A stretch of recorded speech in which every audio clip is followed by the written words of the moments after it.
সম্মানিত হাজিরিন, গভীর মনোযোগ। আল্লাহর একজন বান্দা সারা জীবন গুনাহের কাজের মধ্যে লিপ্ত ছিল। সেই আল্লাহর বান্দা বনী ইসরাঈলের এক যুগের ব্যক্তি। সেই আল্লাহর বান্দা তার সমস্ত জিন্দেগি মানুষকে হত্যা করে ফেলত, বিনা দোষে মানুষকে হত্যা করে ফেলত। সেই আল্লাহর বান্দা হঠাৎ করে মনের মধ্যে একদিন একটি কষ্টের একটি তওবার কথা তার স্মরণ করিয়ে দিল। আল্লাহর বান্দা রাত্রবেলায় ঘুমাইতে গেল, বান্দা মনে মনে ভাবতে লাগলো, আমি তো দুনিয়ার জমিন থেকে একদিন চির বিদায় নিয়ে যেতে হবে। আর সেই চির বিদায়ের পর আল্লাহ রাব্বুল আলামিন বান্দাকে হয়তো জান্নাত এবং জাহান্নাম দুটোকে দান করবেন। কিন্তু আমি যে পরিমাণ গুনাহগুলো করেছি, আমার তো বিশ্বাস হয় না আল্লাহ আমাকে জান্নাতে দিবেন বলেন।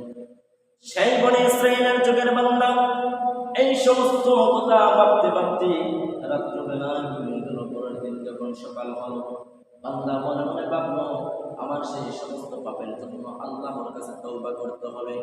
সেই তওবার পথ, সেই তওবার সুগম পথ বান্দা খোঁজার জন্য এলাকার একজন হুজুরের কাছে বান্দা আগমন করল। এলাকার হুজুরকে বলল, হুজুর, আমার জীবন পাপে ভরা, পাপের সাগরে আমি হাবুডুব কাটছি। হুজুর, আমার কি আবার কোনো তওবার পথ আমার জন্য খোলা আছে? আমি কি তওবা করতে পারি? আমার তওবা কি আল্লাহ কবুল করবেন? সেই প্রসঙ্গে আপনার কাছে জানতে এসেছি। হুজুর, আপনি আমাকে এমন একটি সুন্দর তওবার রাস্তা দেখায়া দেন। হুজুর সঙ্গে সঙ্গে বলে উঠলেন, না, আপনার কোন তওবার রাস্তা নেই। আল্লাহ রাব্বুল আলামিন আপনাকে ক্ষমা করবেন না। আপনি যে সমস্ত পাপ করেছেন, নিরপরাধ মানুষদেরকে আপনি হত্যা করে ফেলেছেন। আর হত্যা করা জঘন্যতম মহাগুণ আল্লাহর কাছে। আল্লাহ রাব্বুল আলামিন আপনাকে ক্ষমা করবেন। বনী ইসরাঈলের সেই বান্দার মাথার মধ্যে আরো বেশি পরিমাণ রাগ উঠে গেল। মাথার মধ্যে এত বেশি পরিমাণ রাগ উঠে গেল হুজুরের কথা শোনার পর। আল্লাহ সেই বান্দার সঙ্গে সঙ্গে সেই হুজুরকে কতল করে ফেললো, মেরে ফেললো। তখন বান্দার খুনের হিসাবের মধ্যে বান্দা 100টি খুন অন্তর্ভুক্ত হয়ে গেল। হিসাবের মধ্যে চলে আসলো বান্দা তার নিজের জীবনে 100 জন মানুষকে বিনা অপরাধে হত্যা করেছে। যখন হুজুরকে বান্দা হত্যা করে ফেললো, আরো বেশি অশান্তির মধ্যে পড়ে গেল। হায় হায়, আমি কি করতেছি? ভালো কাজের সন্ধান খুঁজার জন্য আসলাম, বরং আরো অনেক গুনাহের কাজে আমি লিপ্ত হয়ে গেলাম। বান্দা এই সমস্ত পেরেশানি নিয়ে বান্দা দৌড়াতে শুরু করলো। বান্দা দৌড়াতে দৌড়াতে এমন ভাবে দৌড়াচ্ছে, বুঝাই যাচ্ছে বান্দা যে খুব পেরেশানির মধ্যে আছে। বান্দা একটি রাস্তা দিয়ে অতিক্রম করতেছিল। রাস্তার পার্শ্ববর্তী একটি জমির মধ্যে একজন কৃষক ব্যক্তি চাষাবাদ করতেছে। সেই কৃষক ব্যক্তি সেই হত্যাকারী বান্দাকে দেখে চিনে ফেলল। ও আল্লাহর বান্দা, আপনি কোথায় জানি এত পেরেশানি হয়ে দৌড়ে যাচ্ছেন? আপনার কি হয়েছে? আপনার এমন অশান্তি কেন? একটি আমাকে খুলে বলবা, আপনি কেন এত বেশি অশান্তি করতেছেন? সেই আল্লাহর বান্দা বলল, রে ভাই, আমি এমন একটি কাজে জন্য একজন হুজুরের কাছে গেলাম। হুজুর বরঞ্চ আমাকে নিরাশ করে দিলেন। একজন রাগ উঠে গেল, আমি সেই হুজুরকে সহকারে দুনিয়ার জমিন থেকে বিদায় করে দিয়েছি। সেই হুজুরকে অবশেষে আমি রাখলাম না, দুনিয়ার জীবন থেকে নিরপরাধ একজন মানুষকে আবার হত্যা করে ফেললাম। এবার তুমি আমাকে একটি তওবার পথে রাস্তা দেখাই দাও। তখন সেই কৃষক ব্যক্তি অমুক এক জায়গার মধ্যে যাওয়ার জন্য বললো, অমুক জায়গার মধ্যে যান, অমুক জায়গার মধ্যে একজন ভালো আলেম আছেন, আপনাকে অবশ্যই ভালো একটি তওবার রাস্তা দেখাই দেবে। সেই আল্লাহর বান্দা ওই কৃষক ব্যক্তির কথা মতো সেই জায়গার মধ্যে গেল। সেই জায়গার মধ্যে যাওয়ার পর সে আলেমের কাছে সমস্ত কথাগুলো বর্ণনা করল। সেই আলেম আল্লাহর বান্দাকে এমন সুন্দর একটি পরামর্শ দিলেন, অমুক শহরের মধ্যে আপনি যান, অমুক জায়গার মধ্যে, অমুক শহর এমন একটা শহর, পবিত্র নগরী, পবিত্র শহর। সেই জায়গার মধ্যে যদি আপনি যান, সেই জায়গার মধ্যে আপনি গেলে ভালো হয়ে যাবেন। এমনকি সেই জায়গার মধ্যে গেলে আপনার আর খুন খারাপের কোনো মনোবাসনা আসবে না।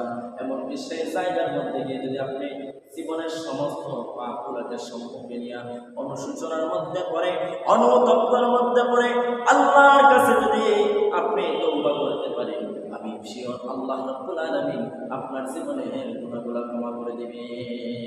সেই হুজুরের কথা মাফিক সেই আল্লাহর বান্দা ওই সুন্দর ওই পবিত্র নগরীর দিকে রওনা হয়ে গেল, সেই সুন্দর সেই পবিত্র জায়গার মধ্যে যাওয়ার জন্য।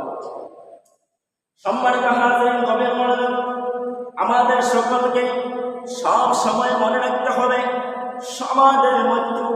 আমাদের মৃত্যু আমাদের সঙ্গে। মৃত্যু থেকে আমরা কেউ কোনোদিন বাঁচতে পারবো না, মৃত্যু আমাদেরকে আঁকড়ে ধরবে, মৃত্যু থেকে আমরা কোনোদিন বাঁচতে পারবো না। বান্দা যখন রওনা হলো ভালো জায়গার জন্য যাওয়ার জন্য, বান্দা কিছুক্ষণ জায়গা অতিক্রম করলো, আল্লাহর তরফ থেকে মালাকুল মাউত আজরাইল এসে বান্দার জান কবজ করে দিলে, বান্দা মৃত্যুবরণ করে ফেললো, সঙ্গে সঙ্গে সেই জায়গার মধ্যে আল্লাহ রহমতের ফেরেশতা দুই দল উপস্থিত। এক শ্রেণী হলেন তাকে জাহান্নামে, তার যে রূহ সেই রূহটি জাহান্নামের মধ্যে নিয়ে যাওয়ার জন্য, আরেক শ্রেণীর ফেরেশতারা আসলেন তার রূহটি জান্নাতের দিকে নিয়ে যাওয়ার জন্য। তখন দুই দল ফেরেশতার মধ্যে ঝগড়া শুরু হয়ে গেল। আল্লাহ রাব্বুল আলামিন রহমতের ফেরেশতা জিবরাইল আলাইহিস সালাম বললেন, যাও জিবরাইল, ওই জায়গার মধ্যে গিয়ে আপনি সমাধান দিয়ে আসুন, ওই জায়গার মধ্যে সমাধান দিয়ে মীমাংসা করে আসুন। আল্লাহ জিবরাইলকে বলেন, যাও জিবরাইল, ওই জায়গার মধ্যে গিয়ে আমার বান্দা যে বানর কাজের দিকে রওনা হয়েছিল সেই ভালো জায়গাটি বান্দার একদম নিকটবর্তী করে দিবা। বান্দা যে গুম করে আসছে সেই জায়গাটি অনেক বেশি দূরবর্তী করে দিবা। কেননা আল্লাহ বান্দার প্রতি খুশি হয়ে গেছেন, আল্লাহ বান্দার প্রতি সন্তুষ্ট হয়ে গেছে, ওই কারণে খুশি আর সন্তুষ্ট হয়ে গেছে। বান্দা সে তার নিজের জীবনের গুনাহগুলো বুঝতে পারতেছে, এর জন্য আল্লাহর কাছে তওবা করার জন্য বান্দা অনুতপ্ত অনুশোচনার মধ্যে পড়ে গেল। আল্লাহর কথা মাফিক রহমতের ফেরেশতা জিবরাইল সেই জায়গার মধ্যে উপস্থিত হয়ে দুই দল ফেরেশতাদের ঝগড়া থামানোর জন্য বললেন, আল্লাহ আমাকে পাঠিয়ে দিয়েছে এই জায়গাটি আমি একটু পরিমাপ করার জন্য। যদি দেখা যায় বান্দা ভালো কাজের দিকে অগ্রসর বেশি হয়, তাহলে আল্লাহর কথা হলো বান্দাকে জান্নাতে নিয়ে যাওয়ার জন্য।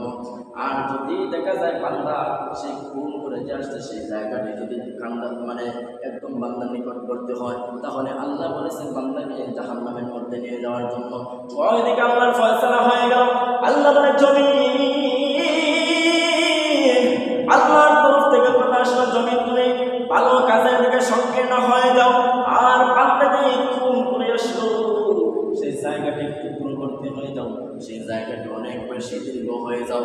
আল্লাহর কথা মাফিক দুনিয়ার জমিন ভালো কাজের দিকে একদম সংকীর্ণ হয়ে গেল, সেই যে খুন করে আসলো সেই জায়গাটি অনেক বেশি দীর্ঘ হয়ে গেল, অনেক বেশি দূরবর্তী জায়গা হয়ে গেল।